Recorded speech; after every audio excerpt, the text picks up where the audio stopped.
Здорово всем, с вами Миша Плюшка, и это канал бывшего осужденного. Сегодня речь пойдет о том, как выбивают долги, как правильно выбивать долги, и выбивают ли их вообще. Я вам расскажу на своем примере, да, мне приходилось некоторые вещи совершать в своей жизни. Для тех, кто впервые на моем канале, я провел 12 лет в местах лишения свободы, не разом, за 4 срока, начиная с малолетки. Обо всем этом я рассказываю на своем канале, но рассказываю это для того, чтобы показать вам, как делать не надо, чтобы не оказаться в плохих ситуациях и не оказаться на моем месте. В общем, видео не несет никакой пропаганды, призывов, своим опытом просто делюсь, а как поступать в жизни, это решать только вам.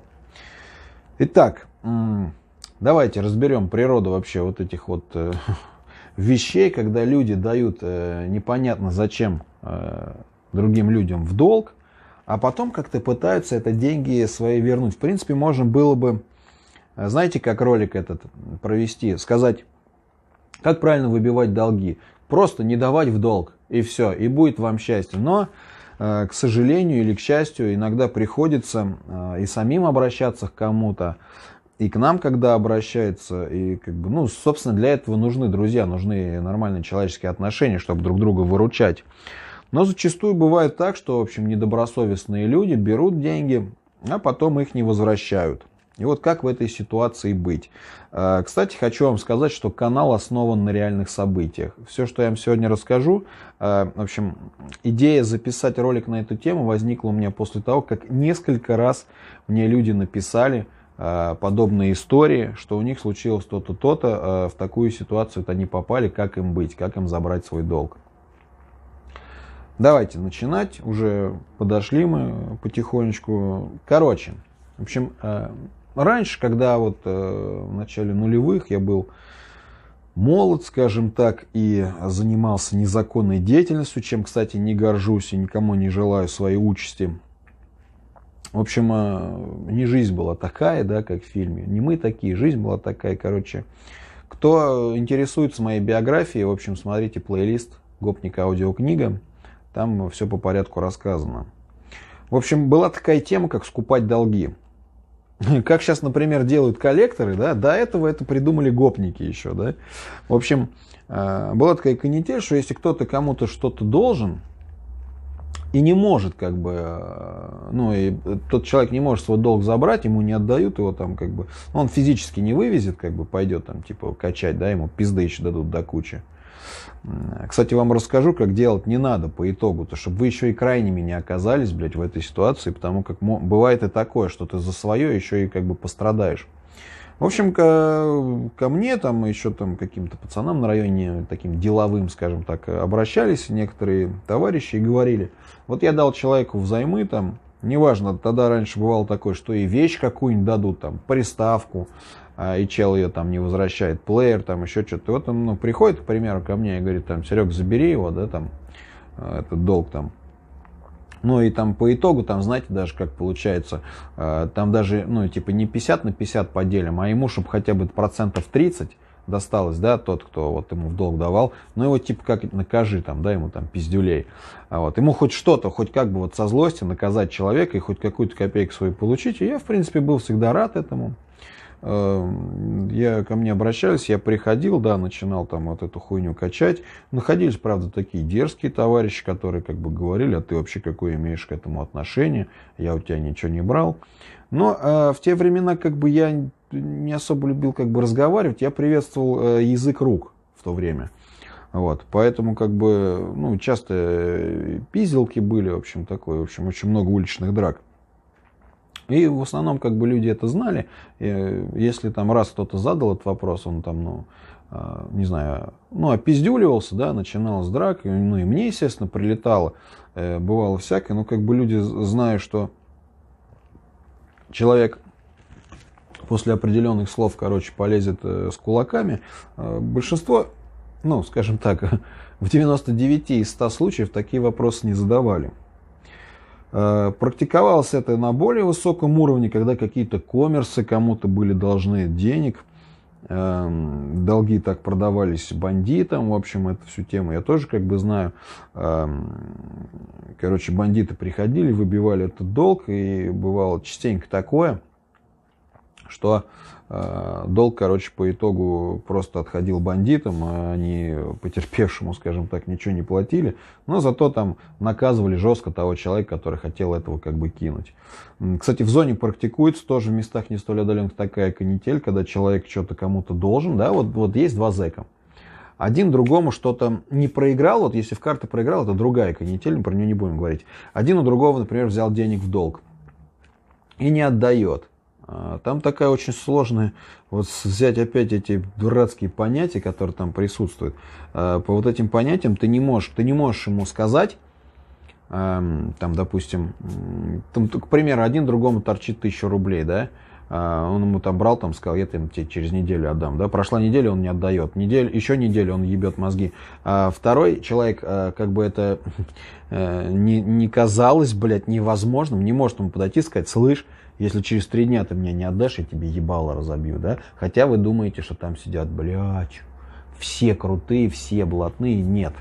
Вы ошибаетесь, ёпта. Там в основном там такие, блядь, ну, драконы. Посмотрите, кто вот совершает преступления, вот сводки все. Там нормальных, серьезных людей как бы очень мало. В основном все там реально там террариум.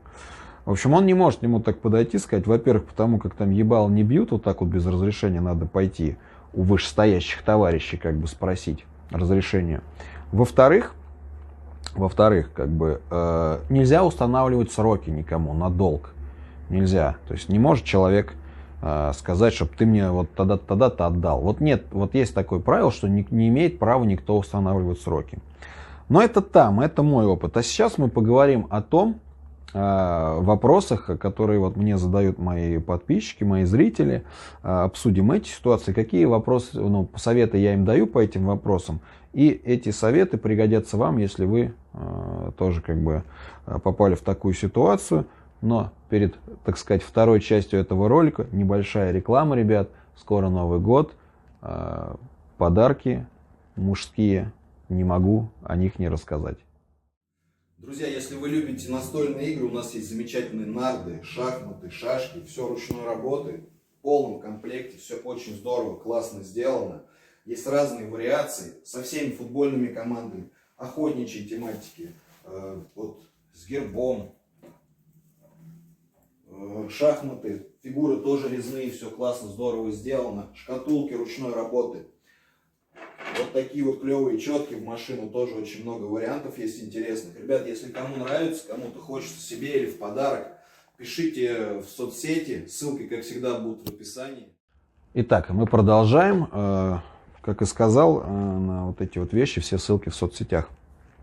В общем, пишет мне человек, он уже не первый, он 100 пудов не последний. Серег, такая ситуация. Общался с одним человеком, буквально вот дословно, это было сегодня, мне прислал пацан. Говорит, вот общался с человеком, общался с ним хорошо. Он у меня попросил сумму и не отдает. Вот. Я не знаю, что делать, типа, как бы, он от меня прячется, а когда все-таки получается его вызвонить, выловить, он говорит, что денег нет. Ну, я ему начинаю говорить, что, слушай, тебя там пацаны видели там вот в этой хуйне букмекерской, где там ставки ставят. Ну, раз туда ходишь, значит, деньги есть. Когда, говорит, я ему начинаю так говорить, он начинает давить так вот этой своей, типа, тюремной хуйней. Он говорит, типа, сидел там год, что ли, отсидел. Вот. Он начинает, типа, вот этой хуйней давить. Да я вот, когда сидел, вы там, блядь, не позвонили, никто там, ничего. И ты в том числе там не позвонил мне ни разу, блядь. Вот. Короче, переводит на вот эту вот хуйню, на вот эту мурятину, блядь. Блядь, ну, а тот ему в ответ говорит, слушай, ну, как бы у меня здесь своя жизнь была. Ну, по сути, я тебе что, блядь, что-то должен, что ли, нахуй, ёпты, звонить. Я виноват, что ты туда сел, ёпты, я же тебя не сажал туда. Я виноват в том, что я тебе, блядь, не звонил, тебе там было одиноко, как ты хотел, ёпты, блатная жизнь не шоколадка, блядь, знаете ли. Вот. И он, короче, ему вот так вот мозги ебет, переключает вот на эту волну, там, ёпты, холостую мурку. В общем, и тот говорит, как бы, блядь, я ему, ну, и по итогу говорит, короче, отдам вот, когда отдам, блядь. Отдам, когда ограблю банк. Вот. Кстати, ребят, можно поставить пока палец вверх, подписаться на канал, если кто не подписан, и на соцсети тоже. Если уж вам тоже есть о чем, так сказать, поинтересоваться, узнать у меня, можете обращаться в соцсети. И на мой второй канал не забывайте, у меня второй канал тоже есть, там другие ролики выходят. В общем, и он мне пишет, говорит, Серег, что мне делать? В общем, блядь, как бы, я, говорит, ментовку, ну, типа, западло идти мне, западло. А ему, говорит, как бы ебало бить, но я так понимаю, что либо он очкует ему ебало, ну, говорит, типа, а ебало бить я, типа, не хочу. Но под этим не хочу, может быть, типа, и не могу, и очкую, ну, короче, ну, вы понимаете, да, суть. И, ну, я ему говорю, как бы, а вы знаете, вот, ну, это не первый человек, кто вот пишет вот с подобной, вот, блядь, вот практически идентичной ситуации. Мне много людей пишут, и много пишут хуйни, честно вам скажу, говна много пишут, которые практически не читаю. Я просто открываю сообщение, вижу там, бум, короче, блядь, так пробегусь глазами, вижу, что какая-то хуйня, и сразу нахуй, короче, даже не читаю. Но иногда, если я вижу с первых строчек, человек вежливо общается, нормально вопрос задает, я дочитаю, отвечу. В общем, и он не первый, и он, скорее всего, не последний, кто мне этот вопрос задавал. И они, кстати, похожи все ситуации. В общем, они как все как под копирку говорят, к ментам идти типа не хочу, а ему сделать там ничего не могу. Да. Вот. Типа, что мне делать? Но суть в том, что пишут мне это взрослые люди. Там, ну, около 30 лет приблизительно. У меня такая аудитория, там практически, ну, мои ровесники. И люди эти, ну, я думаю, не отбитые дураки, не долбоебы. Они все прекрасно понимают. И ответы они на этот вопрос знают на самом деле. Но что они как бы, блядь, зачем они мне пишут? Я думаю, вот для чего. Сейчас мы об этом поговорим. Смотрите. Писать ему заявление западло. Как бы сделать он с ним ничего не может, да? Ну и терпилой вот таким он быть не хочет, которого кинули, да? И тут он мне пишет, как бы, чтобы я ему в ответ сказал, типа, да ладно, братан, забей, он гондон, там, ты молодец, да хуй с ним, пускай он подавится этими деньгами. Оно того, блядь, не стоит, короче, то есть сюда. И вот чтобы после, и он вот этим подпитался, да, и типа такой, бля, ну вот, типа, Серега знает, что он говорит, блядь, типа, блядь, да, он человек жизнь, вот, ну, правильно говорит, и он себя вот этим успокоил, чтобы я его успокоил. Короче, человек мне пишет, чтобы я его успокоил. Не для того, чтобы я ему там вопрос тут решил, я бы его и не стал решать. Хотя, блядь, находились те, которые мне писали именно за этим. Давай, типа, блядь, нет, были такие, которые на какие-то стрелки меня, блядь, звали, говорят, поехали, блядь, сейчас на метро Динамо, там что-то какая-то стрелка, будем разбираться. Я говорю, вы что, ёб ты мать. Я уже на свои стрелки все отходил. Я, блядь, я блогер, я рассказываю свою жизнь, все, отъебитесь от меня, куда, я никуда не пойду, блядь, ёб ты. Верните шляпу и пальто, нахуй. Ебал я ваши именины. Короче, ну, естественно, я бы не пошел никуда, никакие там долги, там, кому-то помогать выбивать. И он понимает, что у него ситуация такая безвыходная, да? Не, ну как безвыходная, блядь? Ну просто тебе как бы западло писать заявление, ну ладно, хорошо. Ну хуй знает, какие у тебя взгляды. Но, блядь, при всем этом как бы тебе не западло быть вот таким вот человеком, которого опрокинули. Короче, я всегда в таких случаях говорю так, ну раз уж тебе неприемлемо писать заявление, и сделать ты с ним ничего не можешь, ну все, забудь, да, подари эти деньги, ну считай, что ты там сколько дал, там 5 тысяч ему взаймы, да, 10, ты просто за эти деньги купил себе урок, жизненный урок, что в следующий раз ты не будешь деньги никому давать. Вот лично я никому бабки не даю, блядь, свои, знаете, я вот, помните, такой был мультфильм «Золотая антилопа»?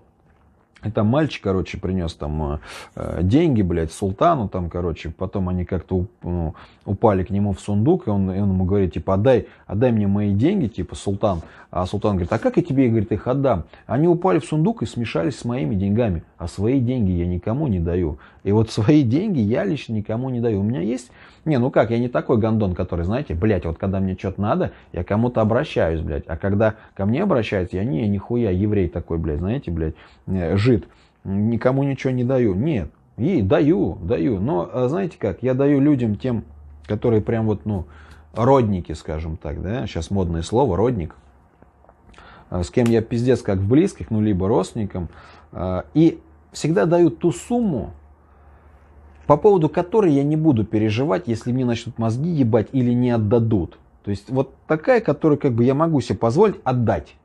всегда, когда я даю, я говорю, вот на, отдашь, когда сможешь. Мне там говорит там человек, до вторника, дай до вторника. Там, что. Я ему говорю, ну на, все.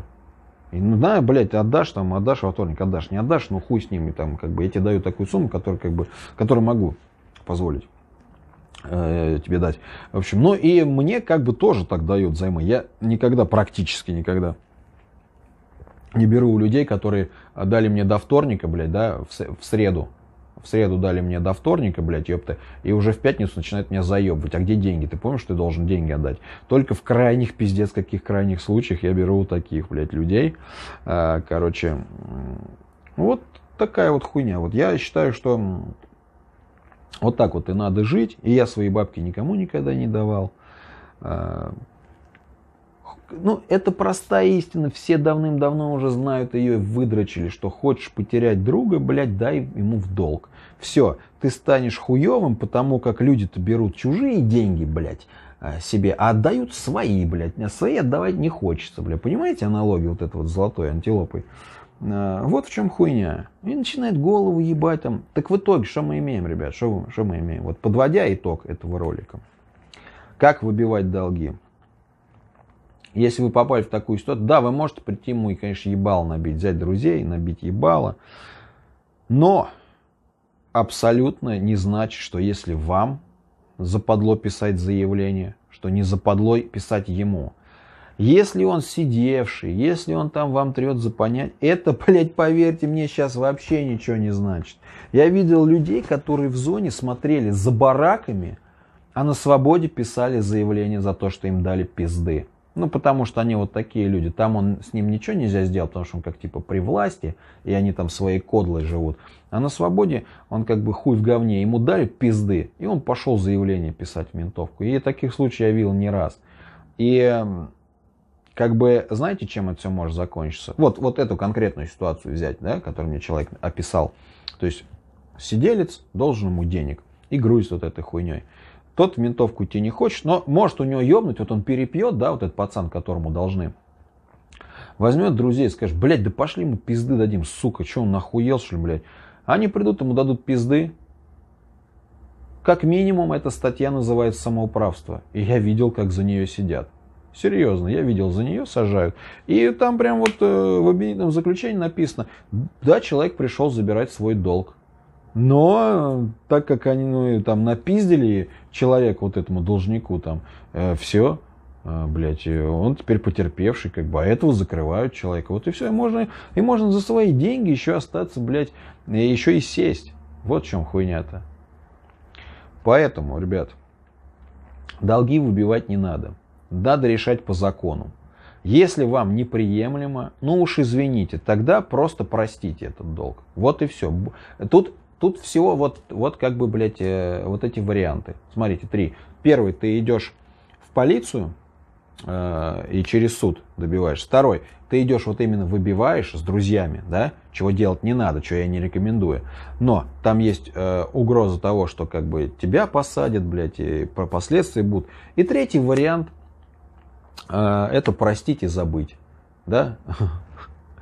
Как Бородач говорил, да.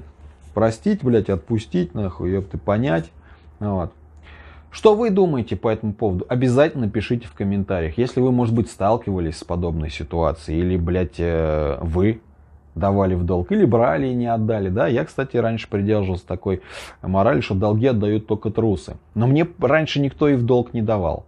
Но сейчас, как бы, блядь, когда мне уже 30 с хуем лет, как бы я нормальный образ жизни стал вести, мне дают взаймы. Раньше мне ни одна собака, блядь, косарь не даст. Потому что знают, что я, блядь, все. Да не то, что, ну, это просто могли дать тогда, вот, подарить. Я скажу, что дай в долг, а все как бы знают, что я ничего не отдам. Вот. Так тоже, кстати, делать нельзя, неправильно. Но не своих близких я там, ну, просто там левых типов, блядь, с района там, или еще кого-то там где-то, ну, каких-то, блядь. Короче, вот так я делал раньше. Вот такие дела, ребят. Тут уж вам решать. Вот я вам предложил на выбор 3 штуки. Ну и, естественно, самый простой способ не попасть в эту ситуацию, как я и говорил, всегда и не устану говорить, лучшая драка — это та, которой не было, лучший конфликт — это тот, которого не было, и лучшая хуйня, да, лучше отказать. Лучше отказать, блядь, человек, когда к тебе обращается, ты думаешь, блядь, так вот, да не, в пизду, ну его нахуй, не дам, он какой-то ненадежный. Лучше побыть там гондоном, блядь, и в итоге отношения останутся такими же. Вообще, даже если вы человеку отказали, это, по идее, не должно влиять на отношения. Да? Потому как, блядь, отношения строятся не на том, кому что, как бы, кто даст. Ты можешь помочь, но ты не обязан помочь. И ты, если с тобой человек дружит из-за чего-то, что ты можешь ему дать там, как бы, блядь, а ты не даешь, блядь, как бы, ну, гондон.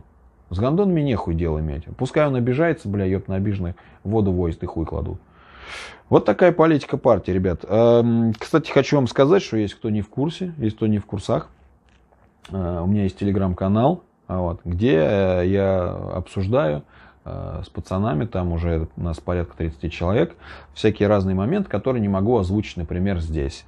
Получить доступ к этому каналу, к этому контенту можно, посмотрев видео, инструкцию по ссылке в описании. Кстати, еще хочу сказать огромное спасибо всем спонсорам канала, кто нажимает синенькую кнопочку «Спонсировать» и поддерживает меня.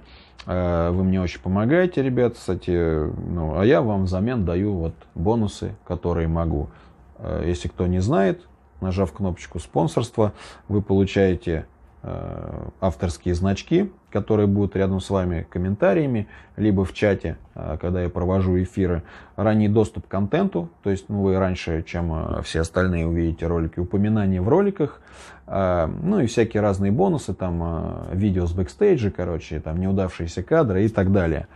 Вот, в принципе, все, что я вам хотел сказать. Ребята, берегите себя, а с вами был Миша Выплюшка. Берегите себя. Не попадайте ни в какие плохие ситуации, не занимайтесь херней, мотайте на ус то, что я вам говорю. Лучше на моих ошибках учитесь, а не на своих. Хотя обычно бывает по-другому, все делают по-другому, но стараются свои шишки набивать. Но есть люди, которые мне пишут, что мои рассказы ему помогли избежать той или иной ситуации. Я надеюсь, вам всем данные ролики помогут. Все, давайте. До новых встреч. Увидимся.